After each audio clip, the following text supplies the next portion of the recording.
بسم اللہ الرحمن الرحیم۔ شروع اللہ کے نام سے جو نہایت مہربان اور رحم کرنے والا ہے۔ 3 افراد کی اجتماعی زیادتی کا شکار کنیز۔ ذخائر العقبہ کے مؤلف نے اپنی اسناد سے زید بن ارقم سے یہ حدیث نقل کی ہے کہ 3 افراد ایک بچے کے بارے میں جھگڑ رہے تھے۔ حدیث کے سیاق و سباق سے معلوم ہوتا ہے کہ زمانہ جاہلیت میں ایک وقت میں 3 افراد نے ایک کنیز سے جمع کیا، جس کے نتیجہ میں یہ بچہ ہوا تھا۔ ان میں سے ہر ایک اپنے بچے کا باپ ہونے کا دعویٰ کر رہا تھا۔ لوگ یہ فیصلہ حضرت علی رضی اللہ تعالی عنہ کے پاس لے آئے۔ آپ رضی اللہ تعالی عنہ نے ان کے درمیان صلح کرانے کی بہت کوشش کی، مگر کوئی فائدہ نہ ہوا۔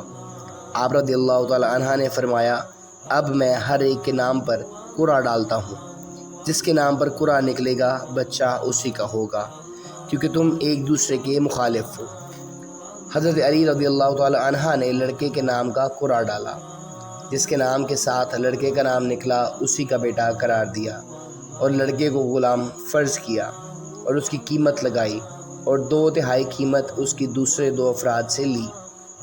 قرعہ اس طرح ڈالا گیا کہ ان تینوں کے نام 3 ٹکڑوں پر یا کسی دوسری چیز پر لکھے گئے، اور ان کے نام کو 3 ٹکڑوں سے چھپایا گیا۔ بچے سے کہا کہ ان میں سے ایک کو اٹھائے۔ ہر بار بچے کا نام ایک ہی آدمی کے ساتھ نکلا۔ جب رسول اللہ صلی اللہ علیہ وسلم نے فیصلہ سنا تو آپ نے فرمایا، الحمدللہ الذی جعل فینا اہل بیتی من یقظہ علی۔ ذخائر میں یہ روایت ہے کہ رسول اللہ صلی اللہ علیہ وسلم نے فرمایا، اگر یہ فیصلہ میرے سامنے لاتے تو میں بھی اسی طرح فیصلہ کرتا جس طرح حضرت علی نے